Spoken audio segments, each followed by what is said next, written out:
Dearest daughter, I've watched ye grow from a devilishly curious child into a remarkable young lass with much grace, wisdom, and kindness. Tain't the easy times what shape us, nay. 'Tis how we rise to face the hard times what does that for us. Even heart of gold. You've the spirit to overcome adversities aplenty. Darling. Sweeten. Today's the day. Ye fill out your destiny.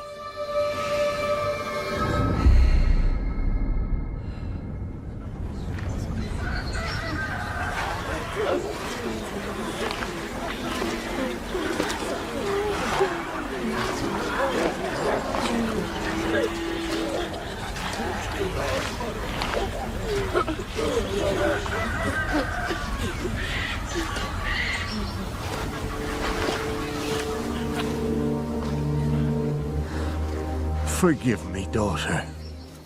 'Twere my only choice. I shall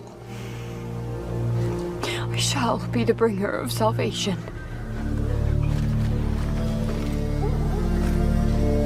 A witcher? Witcher! Whose coin did ye take? Nay, you can't. 'Tis tradition. Chosen she is, by the gods. No! You chose her.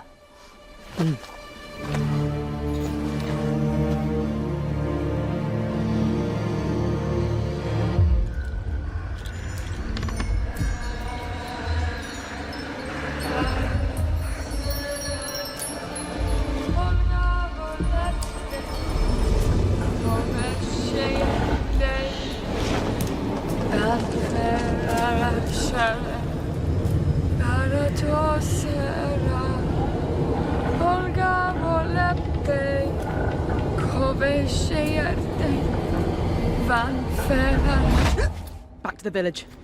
Go, now. Nay! I must save them! Save the village! Save yourself!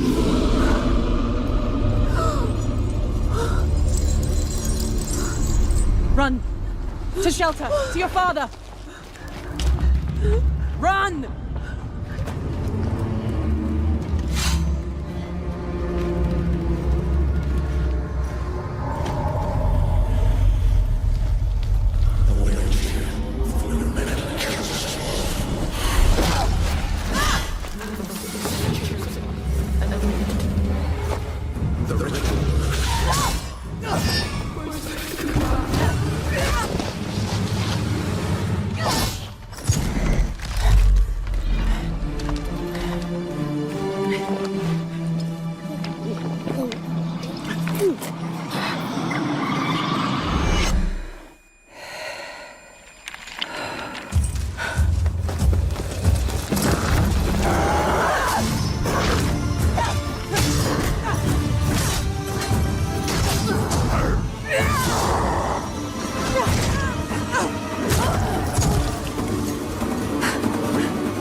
chosen one. It's tradition. Oh no, no, no.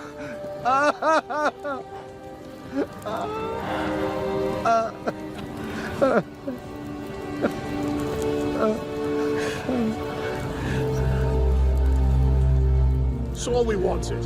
For her to go to the woods. To go to the gods. Gods? There are no gods here. There are only monsters.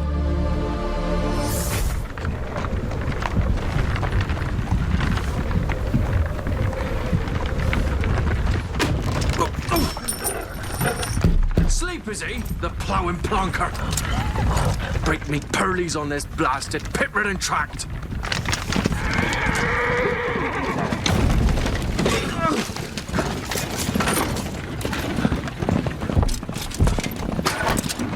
Where's Fear on dry road? Aye, the devil's out there! Just running from!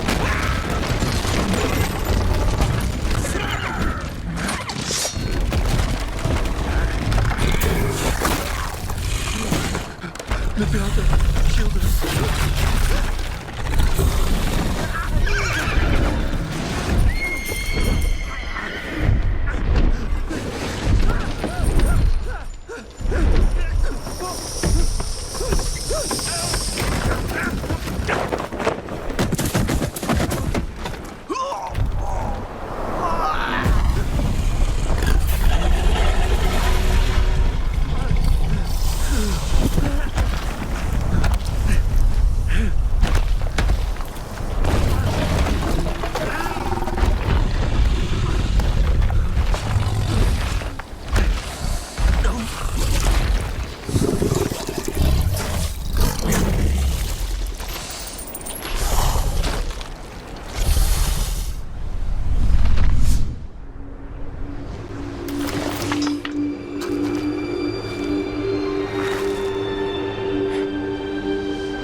Salt.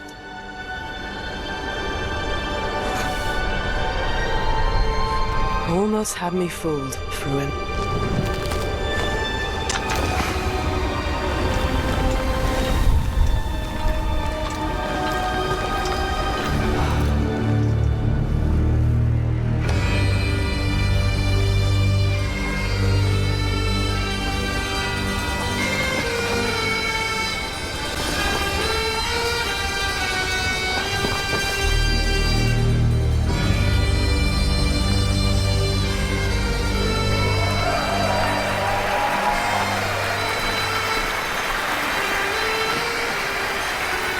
Thank you. Thank you, everyone, and welcome to the State of Unreal at Unreal Fest Orlando. We're here to show you what's next with Unreal Engine and so much more. We are thrilled that you're able to join us. Thank you. But first things first, I'm here with Sebastian and Kitek from CD Projekt Red. We have a lot to talk about. Hey, guys. Hey. Thank you, Wyatt. Thank you, Wyatt, and hello, everyone. With The Witcher 4, we're stepping things up. And to do that, we needed the right partner. One that truly understands that great open-world games are all about art and technology coming together. Yeah, and look, our goals are completely aligned here. And around the launch of UE5, your awesome team at CD Projekt Red announced a collaboration to make open-world development in Unreal even better. And it's an opportunity, we just couldn't pass it up. So we've been working on a technical demo together to achieve just that. I think we should take a look at it. You guys ready? Born ready. Kitek is going to play the build for us. Sure, let's do it.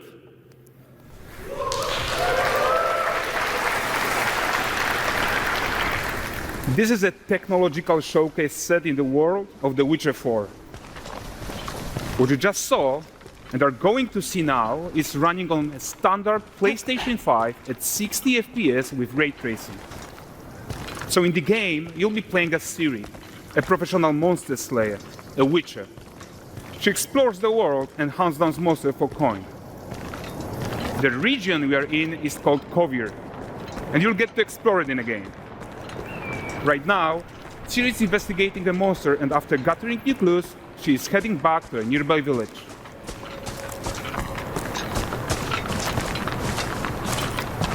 All right, everyone, meet Kelpie. Let weeds be weeds, Kelpie. So just like Geralt had Roach, Ciri has her own loyal companion. We return to town. These two characters need to feel like one. Since you're gonna explore the world on horseback, riding needs to feel seamless, natural, and just fun. Yeah, and to support that, we're introducing multi-character motion matching in Unreal. So Ciri and Kelpie, they're perfectly synchronized when mounting from any angle and speed. And we also support root motion movement on Kelpie, so controlling her feels realistic and grounded. And there are also some really nice improvements to our Unreal Chaos Flesh Solver and these machine-learned deformations. So you've got realistic muscles moving and stretching under Kelpie's skin without compromising the performance there.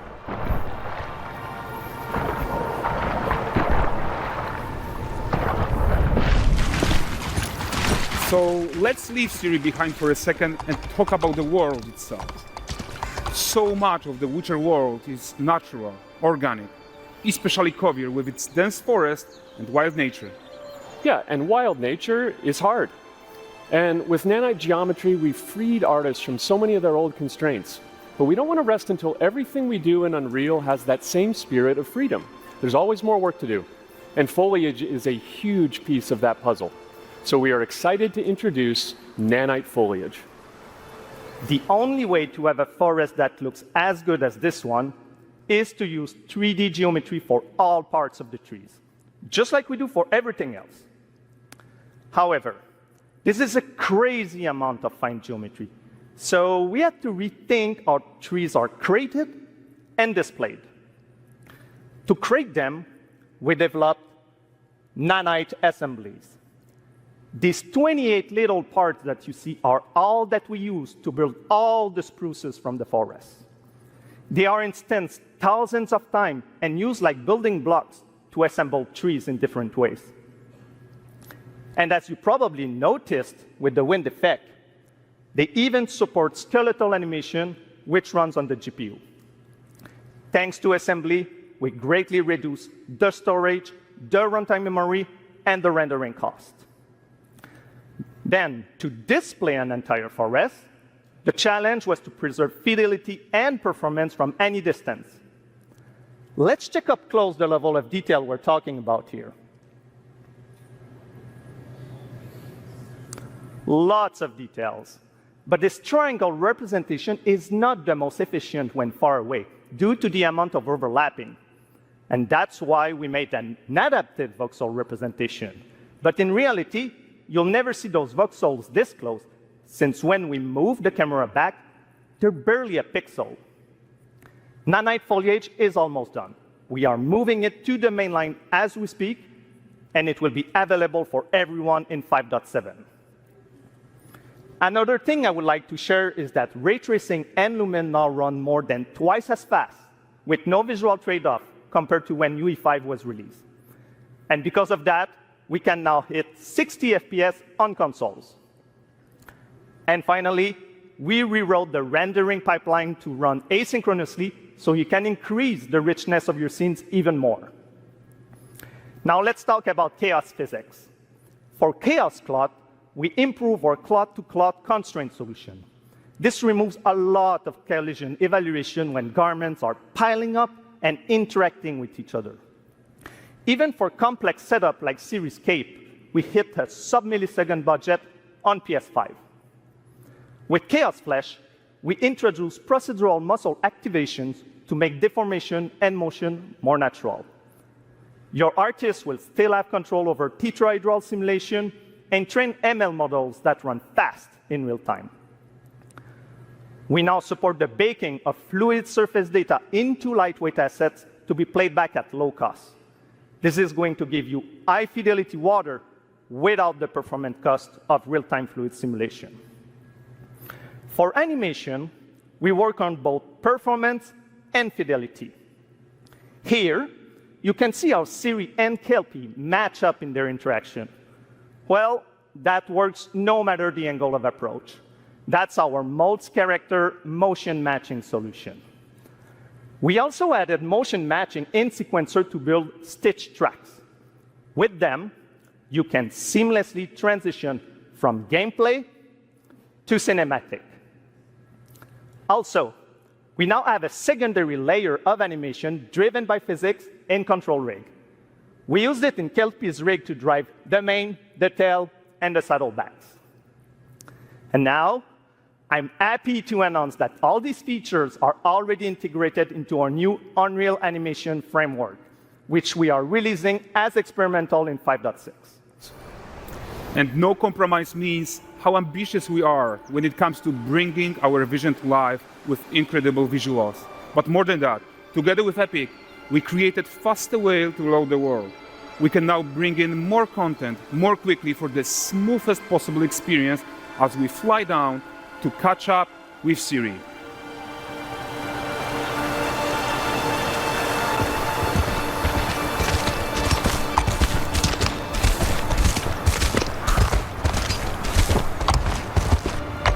Welcome to Valdrest.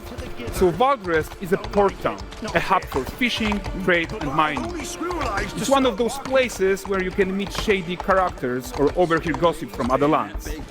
It's also where Ciri took on her current contract. High-tech, let's leave Kelpie here and explore the marketplace and food. And the missus? I'm so excited we can finally show you some of this stuff. Let's see what Valdrest has to offer. Bugger. Not her again. Hey, not even at the land Exeter Fair! Now, your 9 gazes while I present him with a fish. For the furry rascal will often wait, and the fair's weight grants good fortune. Which here, have they? For this meat,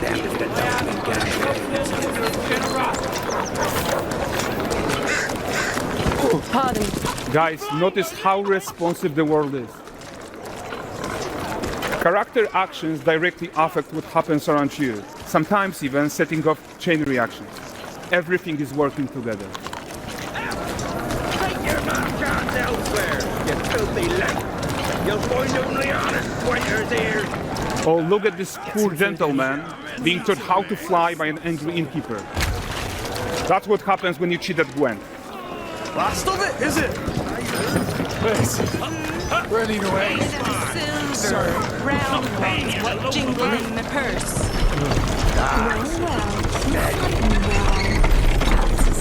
Okay, so this is the guy who gave the Ciri the quest she's on.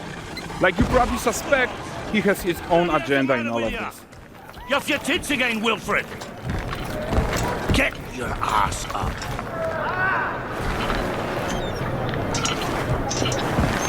A typical day's toil. Who in? With Churus. One using my wagons. No eternity is taking that damn salt to arrive. I found them. And, well, suffice to say, they'll not reach you. As for the salt, I found not one speck. I presume this comes as no surprise to you. Now.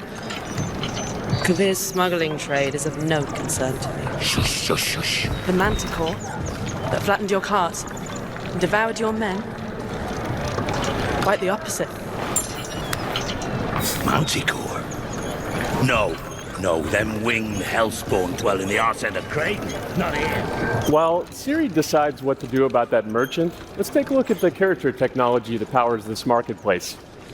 Why don't we listen in on these fishmongers? They're selling their wares, chatting up customers. Morning, catch this is. Won't find none fresher. Reckon me lady's after one of Course. Get this cleaned and gutted for you. You mind, dearest? Into seeing some and more. Got mackerel, cod, all Brexit's finest. And there is tons of tech at play here, even in a simple market stall. Metahuman tools, improved Unreal smart objects, chaos cloth, and more. Yeah, and all of this exists to make sure that the gap in quality between Ciri and NPCs is as small as possible. Yeah, and closing that gap, it's not just about fidelity, right, but also authenticity. They should react to changes in the world around them. But the prisoner in Pillory isn't exciting enough for Valdrest. Let's grab everyone's attention with a circus.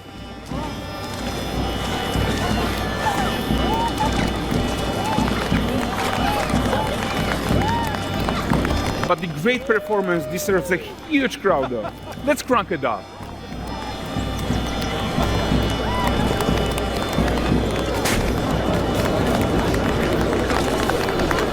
So you are seeing tons of optimizations here to many of Unreal's systems, including an entirely new Unreal animation framework, allowing us to fit easily in our 60 FPS budget, not just in rendering, but also with room to spare on the game thread. Over 300 animated skeletal mesh agents all going about their business.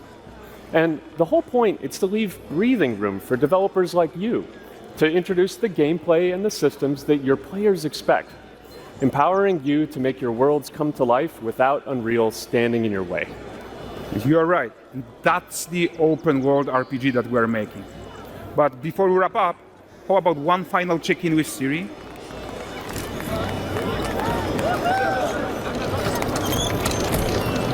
We are making this game to be the most immersive and ambitious open world Witcher game ever. And we are making this a reality thanks to our work on Unreal with the team at Epic. I think what we're doing together is going to bring in a new generation of open world RPGs, and I'm so proud of what we accomplished so far. We are too.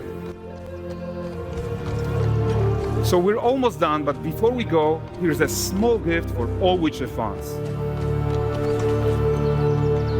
A first look at Lanexeter.